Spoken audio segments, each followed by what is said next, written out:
Yo, y'all ready for this? Yeah.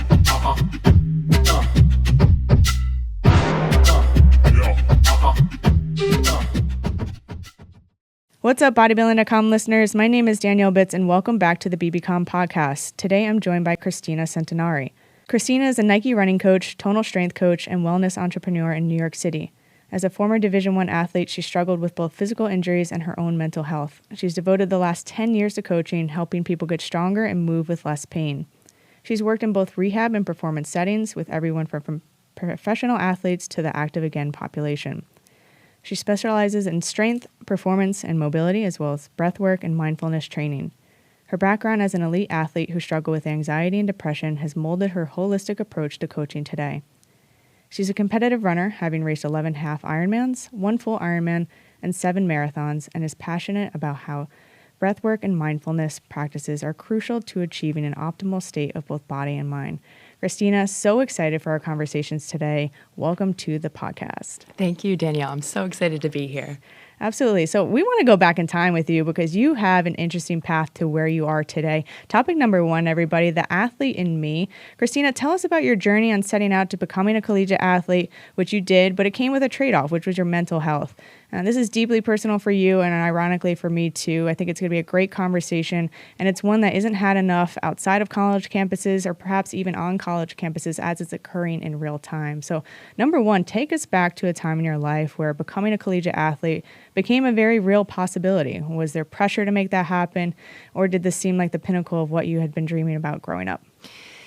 Yeah, it is not talked about enough, so I'm really grateful that I have the opportunity to talk about it today. I would say it was a little bit of both. It was something that I knew I wanted to do from a very young age. That being said, I, for some reason, put pressure on myself at a very young age to reach this goal. There are actually 2 concepts in psychology that I think about for some reason I developed around 12. And one is called the audience effect, which is essentially when you start to realize as a human being that other people might be observing what you do. And so you sort of tweak your behavior based off of that. And as a tennis player, I don't know if I said that, I played tennis growing up and in college. I became very self-aware of my performance and my results, and if people saw that I was winning. So I wanted to win and I wanted to do well, but I also wanted, my coach to see me, and I wanted my parents to see me, and I wanted my friends and colleges. So that audience effect I developed at maybe 12. And then there's a second concept called the spotlight effect, which is sort of similar. It's when you think everybody is watching you more than they are, really. And again, at a young age, I figured I had all of these eyes on me, even though I probably didn't have as many as I thought. And I started developing this mindset of achieving goals that weren't necessarily for myself. But they were for how it looked on paper, how it looked with a ranking or, a social status or to get to a certain, college conference. So that pressure I definitely started putting on myself. And it was emphasized when I was injured, my crucial years of college recruiting. I had this shoulder injury that I couldn't figure out. And it really put me in this mindset of scarcity.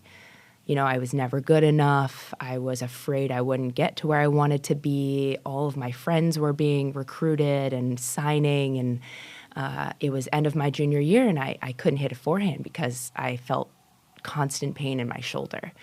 And so I sort of developed this mindset from age 12 to 16 of feeling like everybody was watching me, of not having intrinsic goals, but having goals based off of external outcomes, and of feeling scared that I wouldn't ever be good enough. And so, it's kind of a loaded answer, but it just goes to show that a lot of this, a lot of the mental health stuff that I dealt with later in life started developing at a young age. And how do you think that impacted the years to follow and even today too? You get a little bit of that fishbowl effect, as some may call it as well, and just the overall pressures that maybe you just put on yourself, even if you weren't necessarily getting this from a parent, a coach, college recruiters, etc.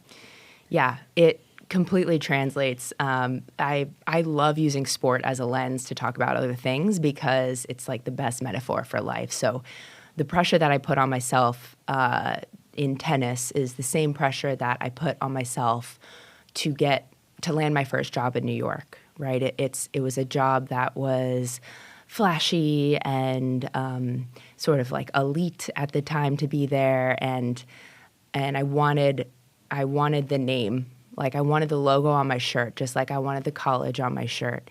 And I think that whether it's a sport or it's a job or it's a relationship, like our culture doesn't really teach us how to have more of a perspective.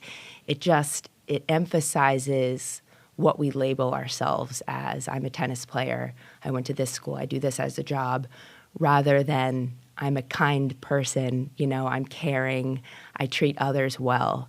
And those are like the foundational aspects of being a successful human being. But it took a lot of trial and error and a lot of reaching a goal and not feeling fulfilled for me to finally realize that. You get to campus, you start life as an athlete.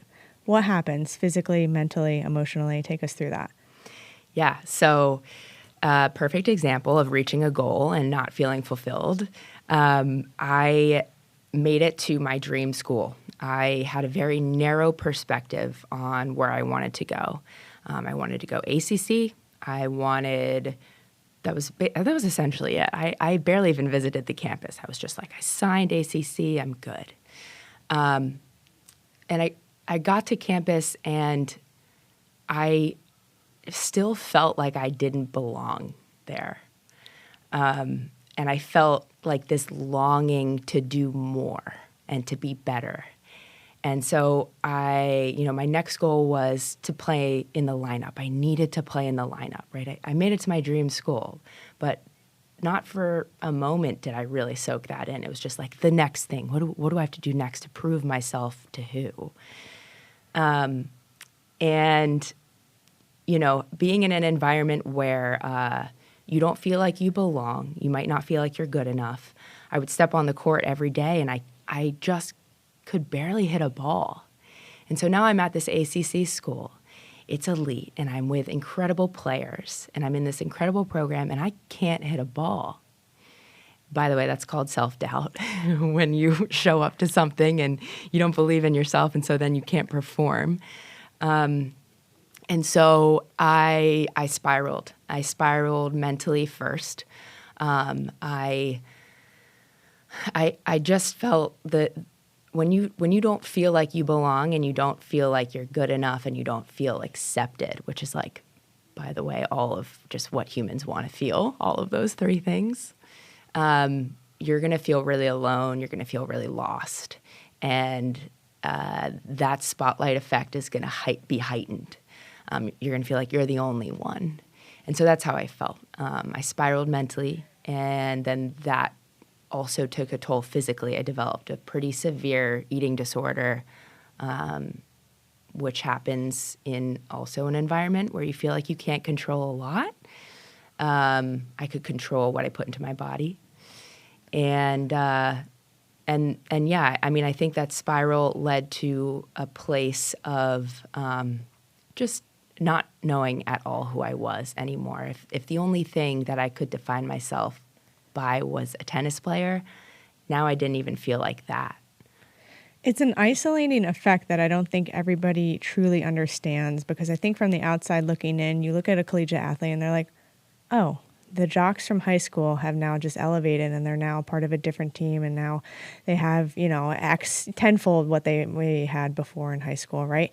It's very isolating. You're now competing with a group of individuals who are at the same level that you were. They just plucked the number ones from each of these schools and now put them into a group with one another, and now they have to compete against the best from Jersey and New York and South Carolina and XYZ across the country, right? That's what I mean, from a Division I perspective, from my experience, that's what you're met with as a freshman. It's intimidating. I couldn't lift the bar when I got to my weight room, and I have people next to me, girls next to me, who are benching 185, and I couldn't bench an 85-pound bar. It's intimidating. It's isolating. The fact that you yourself experiencing, blockers with eating and developing an eating disorder, that's a whole different component that I think a lot of people don't realize as well. When I was a freshman, we were getting our BMI and our body fat taken for us. We were getting skin fold tests taken as a freshman. And I, in my life, had never even been through that process. I didn't know what it was. I'm being told that it's bad, right? And I don't even know what any of that means in relevant to numbers. So you're going through this extreme transition, and you're all alone. You're no longer with your family, your friends from high school, etc. And now you have all these expectations, not only to perform on a court, on a field, etc. Now your body's being poked at. You're telling that you need to run this fast and lift this amount of weight, etc. So all that to say, in a very long-winded say, it's a huge transition. And I had teammates who dropped out in the first day. I had teammates who dropped out in the first month. I had people who transferred schools, hoping to get a different experience elsewhere. People don't really understand that turmoil that occurs at the collegiate level. And this is D1, D2, D3. It happens every level. Tell us what happened with yourself and your own situation, and where you went from there after experiencing that.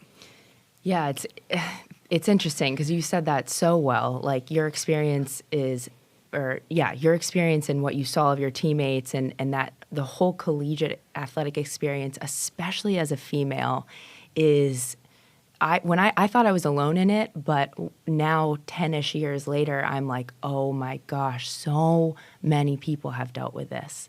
And I just remember being like in the locker room and getting new gear. So there's this kind of ironic scenario. All I wanted, in high school was to wear the gear, right? Yeah. And now we're getting the gear, and I'm like, I hope I fit into these small shorts because I don't want to tell coach that I need a medium. I think that, again, this isn't talked about enough, and there's so much nuance and complexity to what happens when you are not taught the tools to self-regulate and have like a bigger perspective. I was talking to somebody about this recently, and I was telling a similar story, and they knew me at that time in my life, and there was a lot of other stuff going on, right? My teammates weren't that supportive. My coach wasn't awesome. Like, I sort of was a part of a program that was high level, but the internal workings of it didn't make for a very supportive environment. And so the person I was talking to was like, you're putting a lot of this on yourself when you were affected by a lot of other people's actions. And when I was 16, I definitely played the victim, right? Like my mental, physical, emotional spiral is because of my teammates and how they're treating me. It's because of my coach and not playing me in the lineup. But at this point in my life, I look at all of that and I take ownership for the fact that, that's not something that I can control. I can't control my teammates' actions or behaviors or my coach or anything else going on. All I can control is how I show up and the energy that I bring.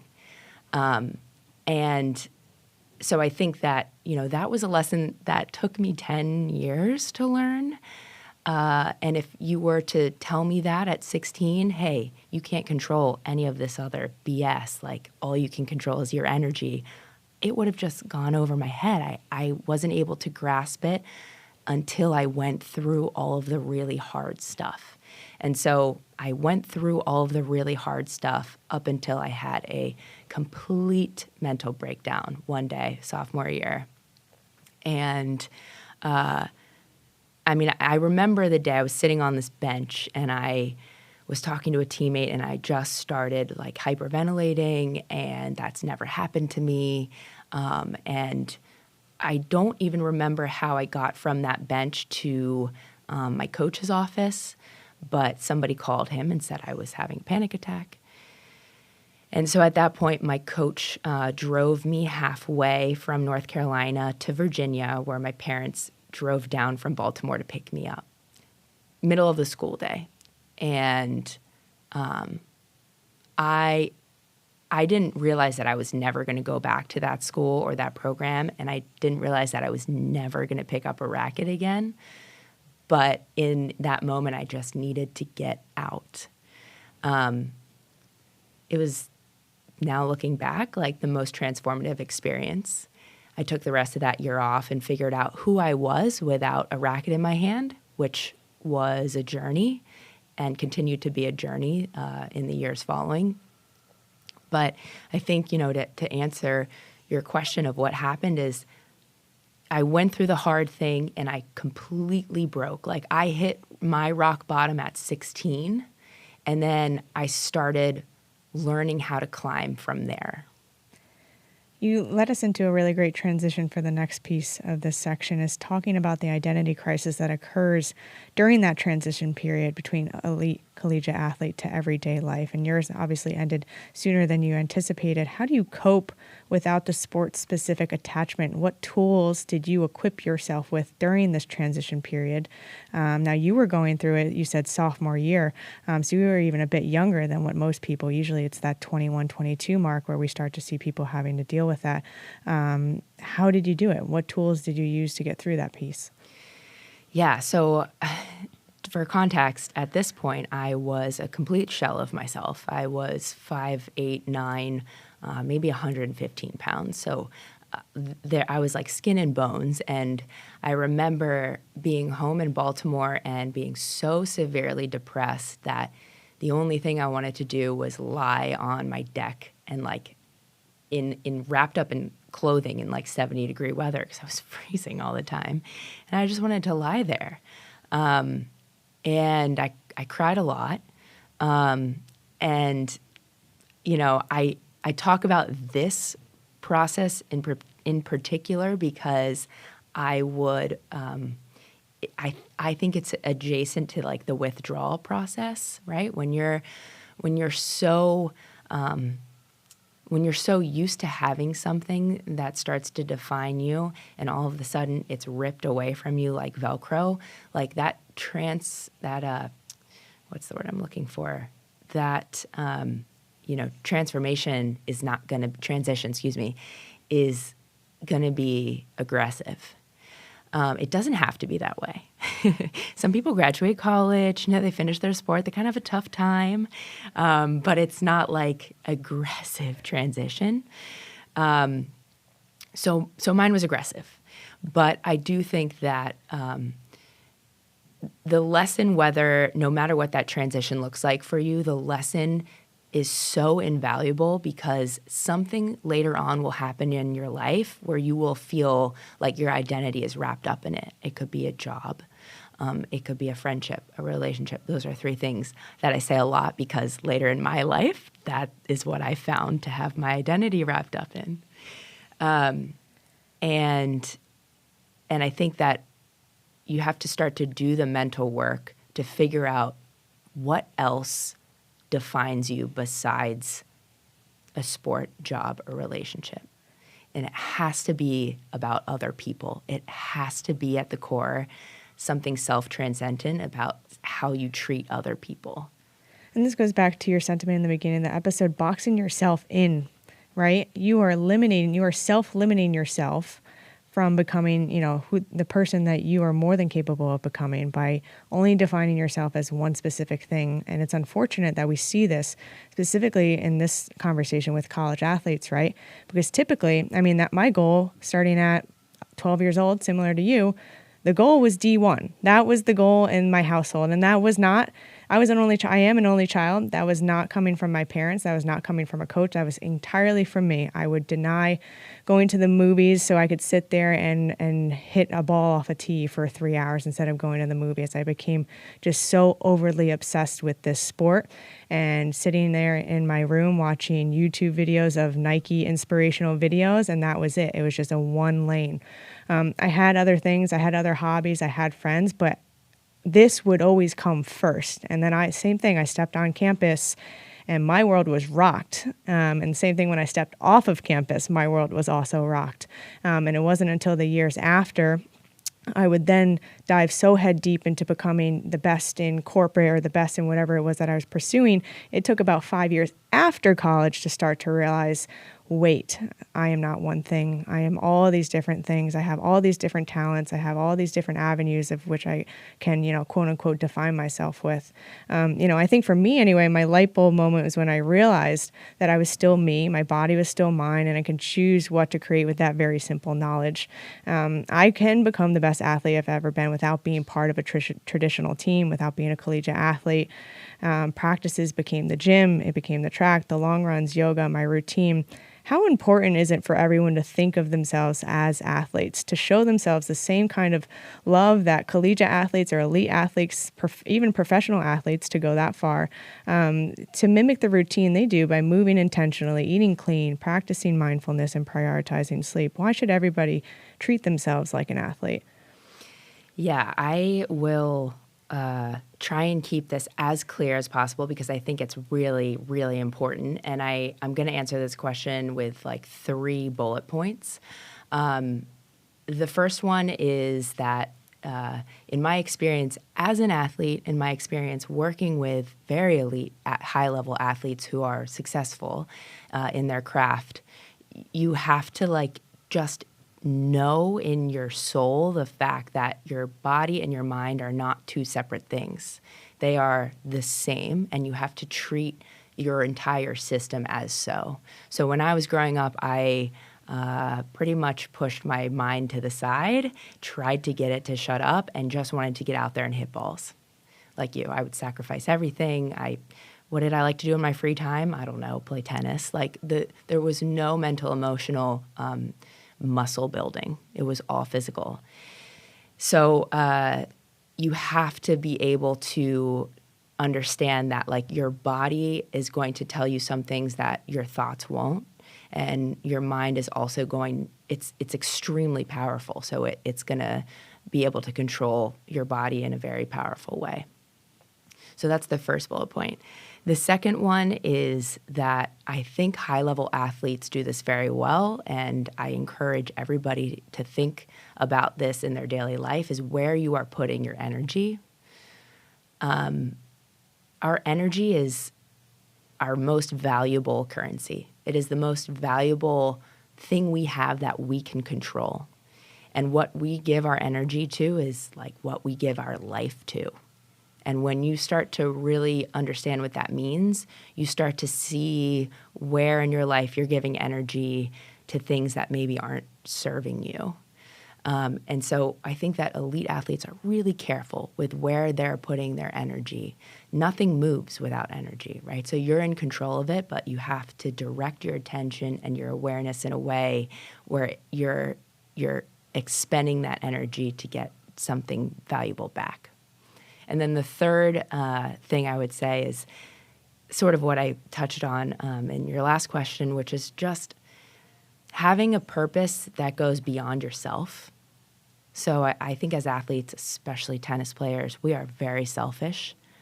When I was growing up, it was my schedule. It was my tournaments. It was what I wanted, where I needed to be on the weekends. Do I have my towel and my water and my shoes and my rackets? It was so selfish and self-centered.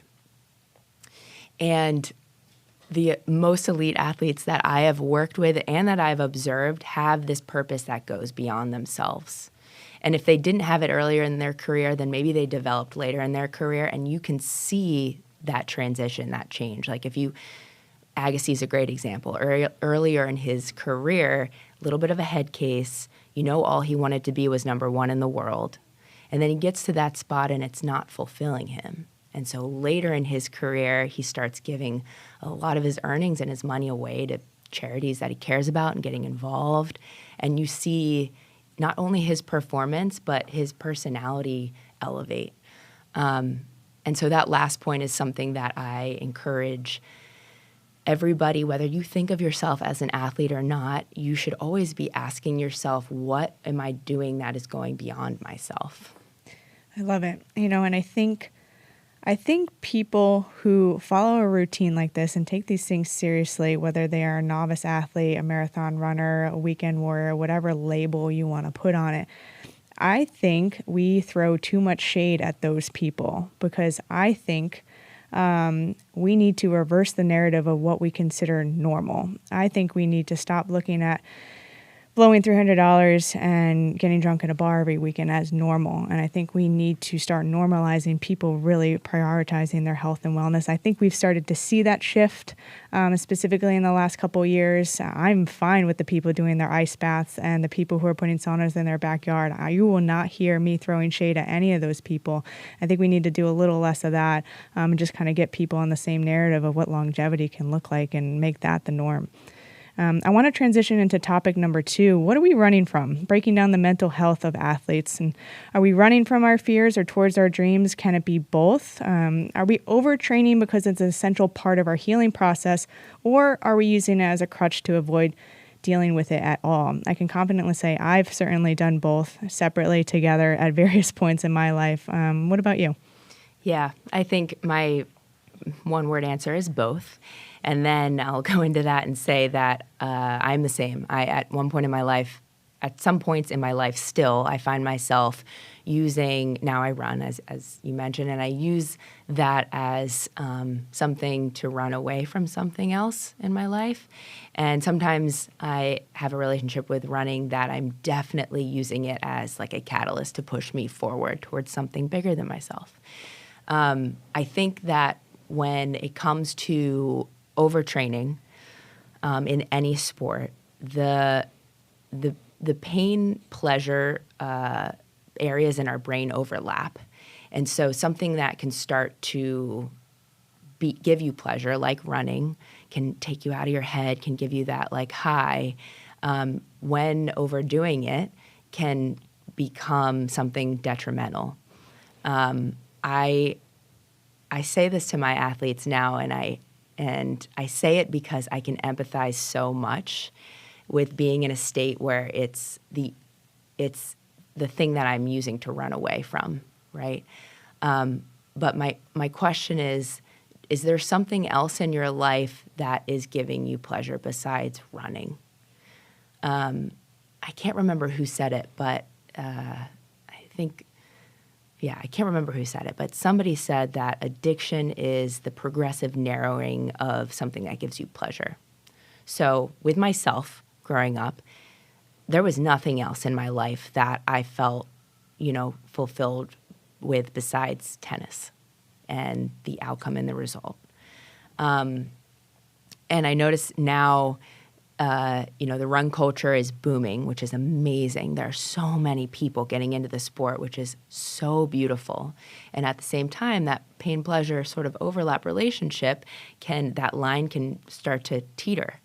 And I think that as long as you are doing something that makes you happy, you're always going to be walking a continuum of doing maybe too much of it at certain points in your life.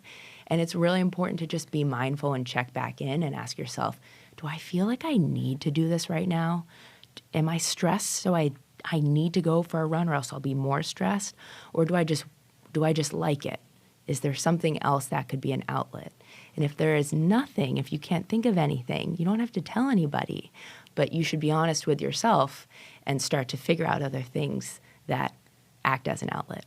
Yeah, and I don't think it's something you necessarily ever master. I think it's something you have to hold yourself accountable to and learn what those signals are and listen to the check engine lights, right, on your body. I think I've gotten a lot better at that in recent years too. I mean, for me, COVID is the perfect example. I went out and COVID happened, gym shut down. I said, okay, I still can run. I went out and did 150 mile months in a row, totaled close to 500 miles, fractured both of my feet, stress fractures, right? all the serotonin from every other outlet in my life had been depleted, had been taken away.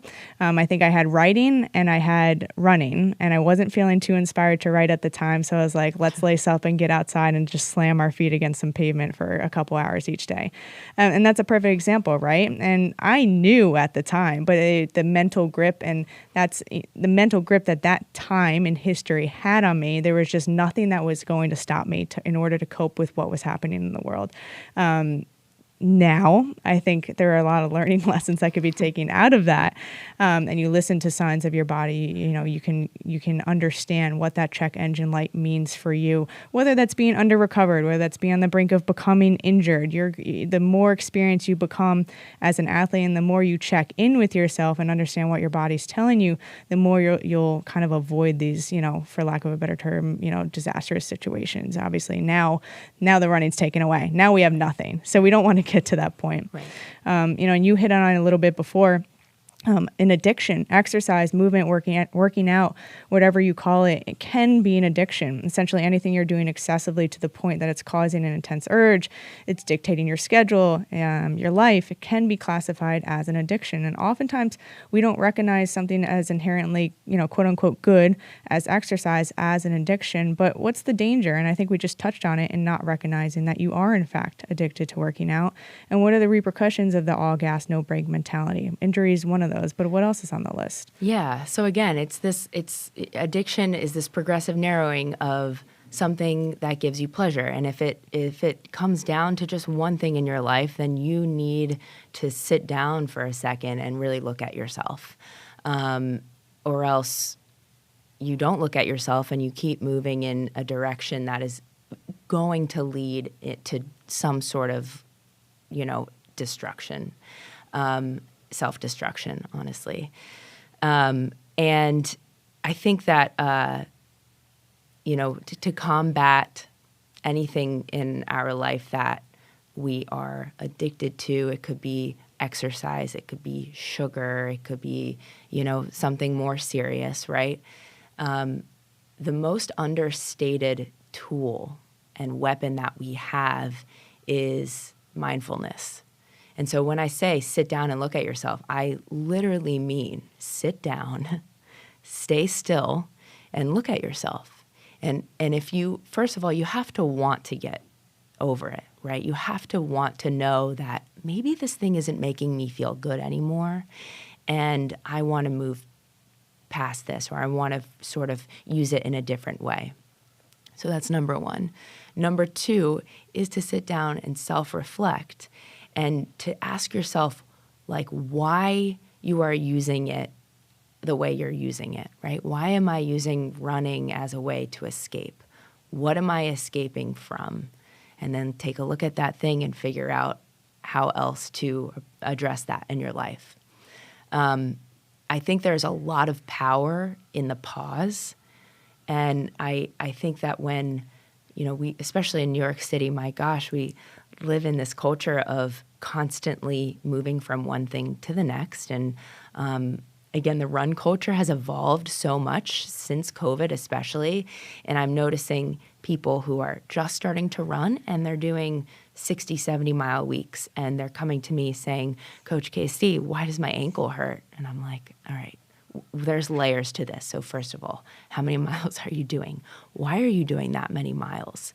What else is going on in your life? Are you sleeping? Are you eating right? So there are all of these other factors that, when you can just take a pause, that pause will give you this better, idea of where you should go next. But if we just keep ramming through our feelings and not really looking at them, we're going to continue going down that road that in the end is not serving us. Power in the pause. I think you just named today's episode. I love that. I've learned my biggest lessons during injury, during the downtime of injuries. It allows you to do that self-work. It also, like you said, provides you with that check-in of why do I feel so terrible all of a sudden because I can't run, because I can't go to the gym, etc. I should feel sad about this thing happening, right? And that I can't do the thing that typically releases those feel-good chemicals in my brain, but I shouldn't feel this sad. And I want to talk about the mental impact of injury and the toll that it takes on anyone. This is not just athletes. This is anyone, your general gym goer to your elite runners. Speak about your navigation of injuries. I know the two of us can probably sit here and share war stories for hours at this point, but talk about how you typically navigate yourself through an injury, and one of those were pretty recent. Yeah. Well, first of all, injuries are so tough. Like I don't want to sit here and pretend to just be like, if you have an injury, like think positively. Like, absolutely not. Injuries are so tough, and depending on the context of your life and where you're at, they could mean a lot because they could completely disrupt a routine. They could completely throw a stake in your identity and who you think, what you think that's kind of defined by. And also, feeling pain is hard. Like the sensation of pain in your back, in your knee, it's real. Right? That's another thing. Sometimes I hear, I won't get into the nitty gritty of this, but the pain is in your head. I got that growing up with my shoulder because we couldn't figure out what was going on with my shoulder. There were some micro tears, but all overhead athletes had the same sort of thing, and it shouldn't be this bad, and it's in your head. I'm like, this pain is not in my head. Like, I want to be out there, but I'm feeling something that's holding me back. So I start with that because injuries are hard. Now, at the same time, pain is a message in your body that something needs to change. And that could be physical pain, emotional pain, mental pain, spiritual pain, right? Like something that you are doing is putting you down a path that you need to detour from. Growing up, again, this is another one of those lessons where you don't learn it until you go through the really hard thing and you make all the mistakes and you approach it in the completely wrong way and you push through, and you don't learn it until usually you do that, right? And so all I can sit here and do is encourage people to really understand that pain is a message in your body that something needs to change. It's not the end of the world. It's not career ending. It's not going to disrupt your, entire identity. But maybe you need to sort of cut the volume for a little bit. Maybe you need to understand that, your hips aren't working right, and this is affecting the way that your feet are landing under your hips when you run.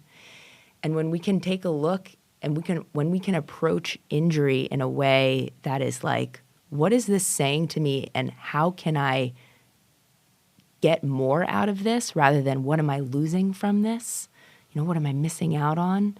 This scarcity mindset, if we can approach injury in a way that it's actually going to give us something if we listen to it, it's completely life-changing. And I know as well that when you deal with injuries and when you overcome injuries, you're almost always stronger on the other side. Yeah. And for me, I'm not exactly happy-go-lucky, but I think after you experience it and enough times, you have to develop that mindset. Otherwise, you're just going to crumble. Yeah. For me, I think the biggest ones that I can speak to, I had 3 hip surgeries while I was in college. And at the time, that was kind of my breaking point. That was my world is completely ending. This is over. I didn't accomplish what I came here to do. And this is where I am now. And I fell into a very, very dark place and state of depression during that period. At the same time, I came out of that with so much knowledge about the importance of glute strength, the importance of core strength, all these things that I was not doing prior to these injuries that then made me a better athlete. I got out of college. I would have a stress fracture here or there. I would tear this and here or there. Every single injury, I'm not going to go down the list, made me stronger and made me a better athlete. And now here I am today, capable of things that I wasn't capable of 10 years ago. And it's because of these skills that I was able to collect through each of these surgeries. So I think it's a great way to look at it. I think it's easier said than done because the two of us sitting here have had a lot of experience in this department, and somebody could be listening to this who maybe they have a strained lower back and this is their first time dealing with it. And they're like, yeah, right. Well, I can't get there. you can get there. You just kind of have to work with professionals and kind of, power through the mindset of getting yourself into an even better position than you were prior to this happening, because now you have that opportunity. Like you said, you pressed pause, and it may not have been a pause that you necessarily asked for, but we can harness that for the better. I want to talk about breath work. You yourself have ventured into the breath work world, tongue twister, specifically over the last couple of years, and it's so important. You've become a breath work and breath training coach. Can you walk us through the intentions at play when incorporating breath work, how it can help ease the tension of missing workouts due to injury and create space in your mind for that acceptance and peace we're talking about? Yeah, definitely. So just to start, like a couple years ago, if you were to tell me that I would be so passionate about breath work, I would have been like, you're crazy. Eye roll. Mega eye roll, like Cafe de Lulu reservation for one. Like I would have just been like, okay, no, throw me in an Ironman. Like, so I want to start with that because when I talk about breath work now, I am speaking to the people out there who are like me. I am really trying to communicate with them. I was very closed off, and I will call myself ignorant to the way in which it completely transforms you as a human being in both brain, body, performance, all of it. I got hooked on it from a performance lens, of course. If I think something's going to make me a better runner, I'm like, okay. I'm in. So I took a class with a wonderful coach who I've never taken before, and he was also a coach, right? So there are some breathwork practitioners out there and I had taken classes before, and it was a little bit like woo-woo for me, and I was resistant to it. And the way that this guy spoke was so logical, but also supportive and also motivating. It was actually a breathwork and an ice bath class, and we did the breathwork portion. I ended up holding my breath for the first time in my life for like 2.5 minutes, and that's when I was like, whoa, this could help me be a better runner. And then we went into the ice bath, and I wouldn't put my shoulders in, and this guy was like, sternly but supportively, he was like, put your shoulders in. Like, so there was no like, only if you want to. It was like, do it. It's going to help you. So I got hooked. He really inspired me.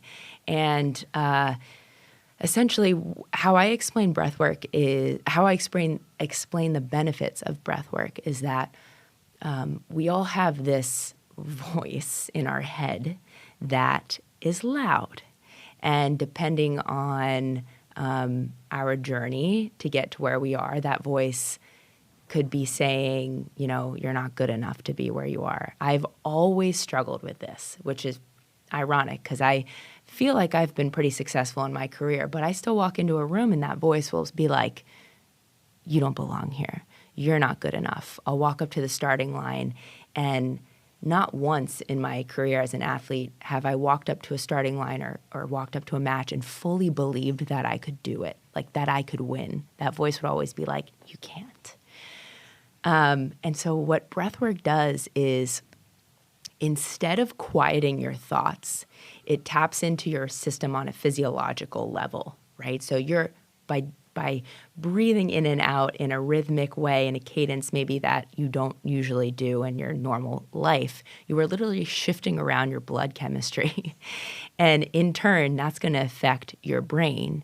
And then before you know it, that voice is quieter. And it's not because you told it to be quiet. It's because you're practicing your breathing and your mind is listening to your body. And so it's the benefits and the value are infinite, whether it relates to emotional regulation, stress relief, or performance. And how I try and put language behind this is first knowing who I'm talking to and what they need, right? So if I'm talking to somebody who wants to run a sub-3 marathon, I'm going to try and explain the benefits of breathwork from a performance lens. But if I'm talking to somebody who maybe has like really bad headaches and is stressed all the time, I'm going to start to just bring them back to this like breath awareness so that we can start to manage stress better. breath has the power to slow things down too, right? And you just touched a little bit on it for anxiety. How can we leverage breath work in more of an immediate state of I'm on the brink of having a panic attack. I'm super nervous about this presentation I'm about to give. I don't feel safe in this environment of where I am right now. What's your recommendation in terms of breath work in those situations? Yeah. So many different types of breath work. There's just like training, I mean, you can do something you can pop an Advil and that's going to relieve pain in the short term. And then you can do all your mobility work and that's going to relieve pain, per longevity. So when it comes to breath work, it works the same way.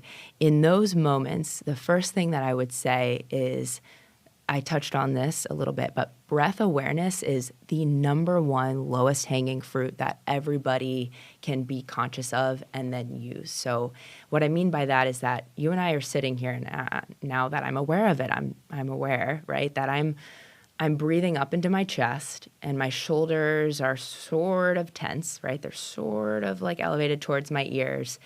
And if I were to really think about it, the air is not sort of pushing and pulling through my belly. And that is the wrong way to breathe when you're breathing thousands of times, when you're taking 1,000 breaths, a day, thousands. So number one in those moments, like even walking in here, right, I was a little nervous for this and I noticed all of that happening. And so what you got to do is you got to, again, start from that physiological lens. You can't just tell your brain, don't be nervous about this pitch. Don't be nervous about this presentation. It's not going to work. So come back to the physiological lens. Start with bringing that breath from your chest down into your belly. And you will feel relief. You won't feel like 100% relief, but you will feel relief. And then there are ways, I would say they're like breath drills is a term I may coin in terms of immediate relief where you could, the physiological sigh is one, right? It's a double inhale, pause, followed by a slow exhale. That's one breath that'll give you some ease. And then there's something called a reset breath, which is where you exhale all the air out, and then you inhale through the nose, you pause at the top, you notice where you're holding tension, you let it go, and then you sigh, you pause at the bottom until your brain tells you to breathe again. And when you're conscious of all of those steps, it's going to pull your thoughts away from what you're about to do, and it's going to just bring you back into this like more grounded state of mind. Again, you will still feel nervous, but it's just how you're using those nerves and how you're, making sure that you can enter into a room and function. How have you yourself harnessed the power of breath in your running, in your strength work? Where does that come into play when you're moving your body? Again, I'll start with the fact that I never paid attention to this growing up. I got pretty far without paying attention to my breath. I did. But there was a capacity that I wasn't fulfilling, and I wish I knew as a 16-year-old what I did now. You listen to you listen to Djokovic, you listen to LeBron. All of these guys are doing this now. It's such a hack. When you can leverage your breath in terms of quieting down the alarm bells in your head, right? Before big moments, we have the alarm bell. We feel nervous. You can use your breath to sort of tell the limbic system, which is the fear system in your brain, to chill and to more tap into that prefrontal cortex, which is going to allow you to just think clearly. It's going to allow you to problem solve. When you're mid-race and when you're in a marathon and you're at mile 16 and you're feeling fatigue start to seep in, what happens when you start to feel fatigue is you start to freak out about it. Oh, I'm hitting a wall. Fatigue is uncomfortable, right? All these thoughts come flooding in. But when you can interrupt that cycle, and then you start to feel more tired. It's a cycle. And when you can interrupt that cycle with a breath, you will literally disrupt sort of that spiral of thoughts. And so whether you're going into a boardroom or whether you're at mile 16 in a marathon, your breath is a tool to just take the remote control in your brain, turn it down, and stay calm. Great. Thanks for sharing those. I want to hear more about the breath work drills. Maybe we'll create a couple of shorter segments. Let's move on to topic 3 for today. How do I start running? So we're moving out of more of the mental talk. We're talking to more physicality now. Running is hard. The hardest thing about running is its demand for work required not only to get better, but to simply maintain your current state of fitness. So it's a constant grind. You and I know this well, you especially. You have days where you feel like you can run forever, others where you doubt yourself before even getting through that first mile. That certainly happens to me a lot. But when you get to the point where you're achieving flow state, you'll never look back. Kristina, my first question is, how do we get more people running? You said it yourself, we're seeing more people running, which is fantastic. But how do we spread the word about how magical running can be if more people, one, gave it a chance, and two, quite honestly, pushed through that initial discomfort? Because I feel like that's a huge one. Totally. I think that I'm a big proponent of leading by example, right? So I can talk about things and encourage people to do things. But if you are running yourself and you're bringing energy into it and you're making it look as fun as it is, that will attract people to the sport. That will attract people to anything that you're doing, is the energy that you bring into it. Now, that's twofold in the way that if you want to start running, and you're of the mindset, oh, running's hard. I want to do it, but it's hard. Or I get this a lot, right? We had to run as a punishment growing up. So I want to run, but it's just feels like a punishment. And I'm like, okay, well, we can start there. But at some point, this is what I touched on in the beginning, the energy you bring to something is the most valuable thing that you can control. So if you keep showing up to your runs in this mindset of, don't really want to be here, it feels like a punishment, but I'm here, it's going to constantly give you that back. So at some point when you decide, like, I really want to do this, I accept that it's hard, but I really want to do it, you show up and you bring your energy, and it's more about energy than time, right? So when you're first starting, people are like looking at their watch and they're like looking at how long, they went on a run for. And I'm like, yeah, but how did you like show up in those 40 minutes? And if you could show up better in 20 minutes, then cut that run down to 20 minutes, show up as your better self, and you're going to get way more out of it. So that's where I would start. Now, more literally, as a running coach, what are your recommendations for someone out there looking to run their first mile, their first 5K? Where do they even start?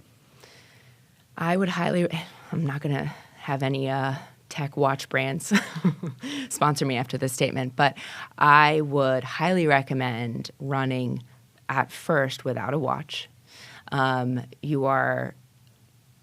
is so easy to get attached to data. It is so easy to get attached to an outcome. And I think about if you're just starting to run, like you're starting a relationship. Like you don't want to start a relationship on this foundation where, you don't trust yourself. So to build trust with yourself in running, you got to go in. And so take the watch off, take all the numbers out of it, set a timer on your phone for 20 minutes and get out there and run for time. And that's how I would absolutely recommend everybody start. I totally agree. I think we've fallen victim to the move rings and the PRs and the competition with one another. I think I couldn't have said it better myself. If you just remove the tech from it just for a second, especially as a beginner starting something new, and just to take the time to analyze how your brain and body feel after that. The runner's high is real. People love to laugh at that, but it is real and you will feel it. And that doesn't matter if you start at 5 minutes, 15 minutes, or 25 minutes, you'll feel a difference in your body after. What about, a 5K, right? Hey, coach, I want to run my first 5K. I want to do the turkey trot this year, right? How do I even get started? What kind of runs are we going on? As a brand new runner, no experience, maybe they ran a mile in the past. Yeah. Again, number one is I highly recommend that you're going for time on feet over distance. So if the goal is a 5K, that is awesome. And you will do it. But you're starting at a point of, if you're really just starting to run, maybe it's 5 to 8 minutes. And again, you're showing up in those 5 to 8 minutes and you're showing up as you would for like a big meeting. Like you're showing up as your best self. Because if you show up for those 5 to 8 minutes dragging your feet and with this attitude of, I want to do this thing, but I don't want to be here, like it's going to take a longer time to progress to 10, 15 minutes and like feel good about it.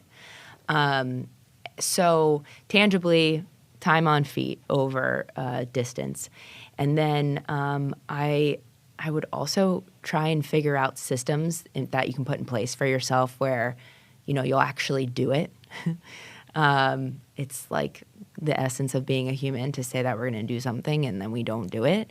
So whether you think of it as systems or you think of it as habits, try and figure out ways in your life to make it easier for yourself to get out there and do it. It could be putting your stuff, putting your shoes out overnight and sleeping in your run clothes.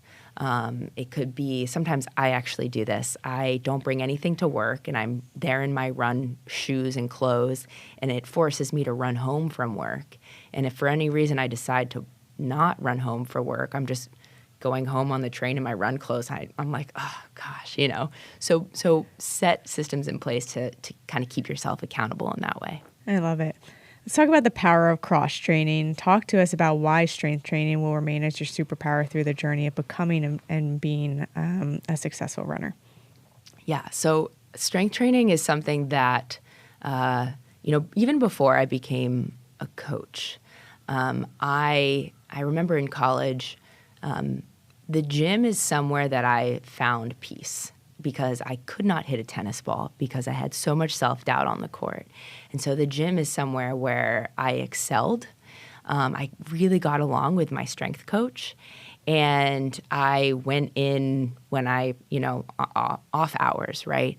And so I think that first and foremost, before we talk about the physical benefits, being in the gym can be really, really empowering with the right support and in the right environment.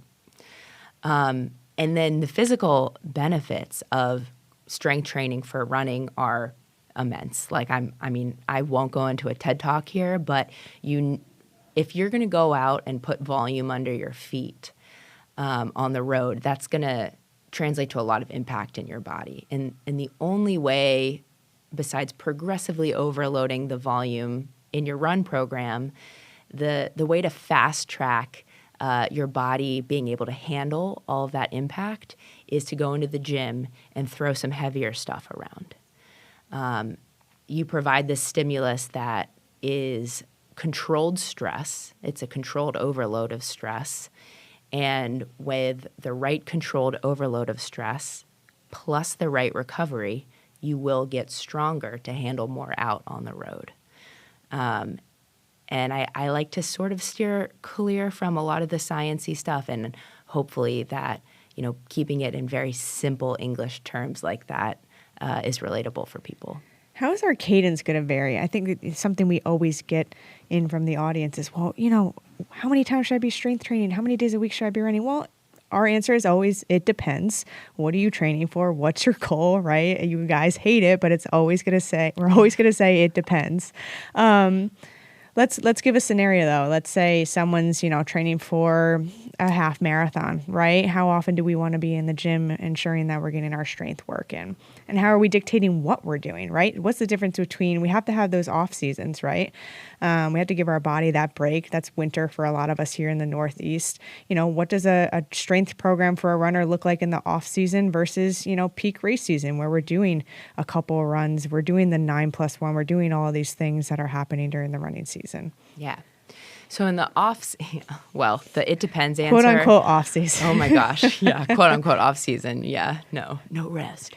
The it depends answer I have given so many times, like in this way, like it depends, because I know that the shade I'm about to get is just like intense. But yes, if I'm going to speak sort of very generally here. For somebody who may be a beginner to intermediate runner running a half marathon, if you are in your off season in terms of strength, you want to work more towards like max to sub-max strength, right? So and ideally that's, you start bilaterally, right? You work your squat, you work your deadlift, you work your bench, those main lifts. And then you make sure that you have a very strong like unilateral base of strength as well. But that off season is going to look heavier in the gym.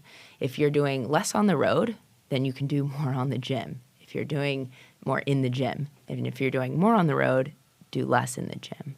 So as you get closer to your race and as the miles start to increase, right, you're doing more on the road. So now we want to keep the volume in the gym low. You're still going to be getting stronger from that. So we're looking at like a 6-rep range for lifts that are working unilateral strength. You're working rotational strength because we rotate when we run.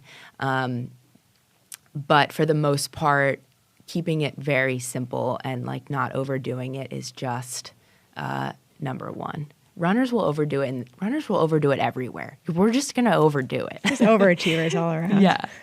And then lastly, like as in this 3-part phase, as you get really close to your race, then I like to call it maintenance work. So you're really honing in on your mobility. You're making sure that you're staying springy and all your tendons and everything are like nice and healthy and bouncy. But you are really being smart and keeping that volume to like a minimal amount. As a runner, when do you feel your best? What are you doing when you're like, my runs feel good, I feel strong, my head space feels good, I feel like I'm giving myself enough rest? What does that look like for you? Yeah. I think that it changes a lot for me. I've been running for seriously for 8 years now, going from Ironman to marathon to limbo. And so I think that it's kind of context dependent on where I am in my life. But generally speaking, having a strong physical strength base is huge. I have PR'd a bunch of races adjacently to PRing lifts in a gym. So it directly translates. But even more so, I would say that if I can really hone in on the other pillars in my life, sleep, nutrition, and stress, if I can really get my sleep right, if I can kind of lock in my nutrition, it doesn't have to be crazy strict, but just make sure I'm fueling enough, and then mainly for me is stress. If I can really mitigate or use stress in a more productive way, then I feel my best when I'm running. And if one of those things is sort of out of whack, I'm going to feel it. I think stress is something we don't talk often enough about. And I feel the same exact thing. If I'm having a stressful week at work, if something within family life or personal life is stressing me out more than usual, and I try to go out there for that run, one, my head may not be in it, or it could be had that polarized effect in terms of what we were speaking to earlier. My body will feel it though. My heart rate will be higher. I will feel inflamed. My breath will be more rapid. So I think if you are not feeling your best, Kristina just named all of them, right? It's about maybe are we overtraining? Look at that first. What does my program look like? Am I sleeping enough? Because I know a lot of you out there are not. How are we feeling? Are you feeling enough? Because underfeeling is becoming a huge topic. I think we show a bit too much restraint and not enough grace, especially if you're someone who is very active on a weekly basis. And then number 4 is stress. And that's number 4, just because it's listed as number 4, is not last. If anything, that one needs to work its way a lot higher on your list. I think there have been a couple of situations that we've said in this episode, both of us using exercise as stress relief, and thousands, if not millions, I'm sure it is millions of you do the same. Well, imagine how much better you would feel if you went into the gym and if you went out to that run and if you had less stress in your life, less stress in that day that you just experienced. So I think that's super important. Thanks for hitting on it. Topic number 4 for today, we're going to wrap up for this one. This is do for discomfort, the importance of doing hard things.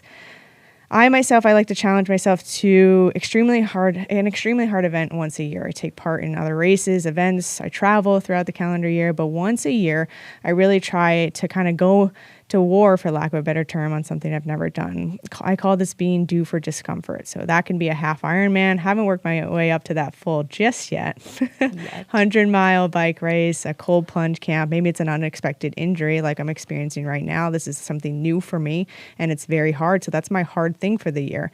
Maybe it's writing a book. Recognizing that you're due for discomfort is how you evolve as a human being. And you, Kristina, you love to link neurological studies and practices into the work that you you bring to clients, the tonal community, your social content. Can you walk us through the importance on a neurological level of choosing to do hard things in life?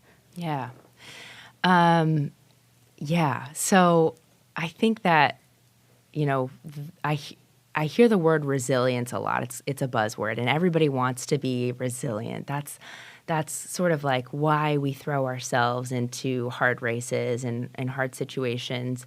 But sometimes people come to face adversity in their life and want resilience and wonder where it is. And I start with this because everybody wants resilience, but resiliency is built only by doing hard things. And so there are going to be like mountains that we climb in life, and there are going to be challenges. And if we can put ourselves in these scenarios where we are practicing doing hard things willingly, it will build our capacity to handle those real mountains and those real adversities. When you're in a rehab setting, right, when you're injured, to rehab that injury, you are applying a minimal dose of controlled stress to that body part, to that joint. And with enough of that controlled stress and recovery over time, that muscle will get stronger, probably stronger than it was when you came in. And our brain works the same way. So we have to apply minimal dose. We're not overloading ourselves with stress. That's a conversation we just touched on, but a minimal dose of stress to our brain, exposing ourselves to something that is challenging. And just like our muscles get stronger, the brain is also going to get stronger. It is so infinitely trainable, but you have to put yourself in hard situations, in uncomfortable situations in order to grow that muscle. I think everybody has a different heart too, right? My heart is not your heart, is not our engineer's hard, right? It could be running their first marathon, or it could be running their first mile, to our point earlier today. It could be lifting their own body weight, or lifting 200 pounds on the bar. It's really hard. Hard means so many different things. And I think the comparative narrative isn't a path that you want to lead yourself down. I think social media has contributed to this a lot. I think we love to scroll and see this person doing these races, and this person losing X amount of weight, and this person going to this place where you've been wanting to go for 10 years. We have to stop, and you have to just kind of meet yourself where you are right now and figure out the best path forward to where you want to be. And your heart is going to look, it's also going to look different in various stages of your life. You've noted on this too. Hard for me, I can't even imagine doing what I do today 10 years ago. And I hope to be saying that in 10 years from now too. I hope to constantly evolve. I will say to that point, sorry to interrupt you, but that just sparked like a very important thought. 2 years ago, I was in a very, very tough emotional place. Similar to the rock bottom I hit when I was 16. And in that year, I was supposed to race half Ironman World Championships. And my body was not ready for it. My mind certainly was not ready for it. I could have gone, I could have done it, I could have pushed through. But my pain points, mostly emotionally, were telling me that something needs to change. And so having that half Ironman World Championship was my dream for 2 years to make it into, because you have to qualify. It was my dream. And I finally did it. And the year I hit my second rock bottom, I decided to pull out of it. And that was my hard. That was so hard for me to face. It was so hard for me to accept. It was so hard for me to think that I was enough without doing that race. But I look back on that time and I'm like, wow, I grew so much from that. And so I just, tell this anecdote because, to your point, everybody's heart is different. It could be doing an ultra marathon, or for some people, it could just be like getting out of bed, going outside, and like grabbing a coffee that day. And either one is a tremendous win. I couldn't agree more. And not doing something is part of it too. Not doing that race, not staying in that relationship, not, continuing something that doesn't feel good to you mentally, emotionally, or physically anymore is just as hard as choosing to do something as well. So I think that's a fantastic point. Thanks for sharing. Last one, Kristina, how do we meet ourselves with kindness? And this kind of ties in perfectly, to recognize and accept the fact that everyone has a different level of hard.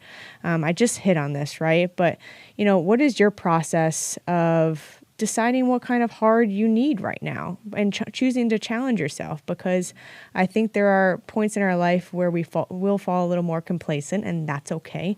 Maybe you have emotional stressors that aren't allowing you where you want to be physically right now. But how do you meet yourself with grace and kind of say, okay, I can press on the gas a little bit. Okay, I need to step on the brakes. Yeah. Grace is a huge word. And then the second word that comes immediately to mind is compassion. And I go back to advice for a first-time runner is, show yourself compassion when you're doing something that feels challenging or you're not doing something and that feels challenging, right? Show yourself compassion. If you can't get to a workout, that tension that we feel comes from the fear center in our brain. And so if we can, apply a little bit of breathing and mindfulness and reflection, that is all going to lead to more self-compassion, which in turn is going to lead to compassion for other people. And so, that is my biggest piece of advice. Compassion it's grace, but it's also patience. And you're not allowing yourself a hall pass for everything. You're not letting yourself become a couch potato, but you are letting yourself be okay with wherever you are in that moment. Because I think that is when we feel the most resistance, is when we feel like we should be somewhere else. We should be doing that too. That is not self-compassion. That is going to lead to self-destruction. So compassion is my main word. Kristina, thanks so much for stopping by today. It's been so great to watch you on your journey the last couple of years since we've known each other. I'm excited to see where you go next. Tell the audience how they can follow along in the rest of your journey. Yeah, so you can follow me on Instagram at Kristina with a K let me say that again. My name is spelled with a K, so it's at Kristina_Centenari. You can find me on Tonal. You can find me in the Nike running community here in New York City. I'm one of the coaches. I'm not on any other social media. So, thanks for stopping by, Kristina. Thank you. Thanks for tuning in to another episode here at Bodybuilding.com. Stay tuned for more stories along the way. Yeah.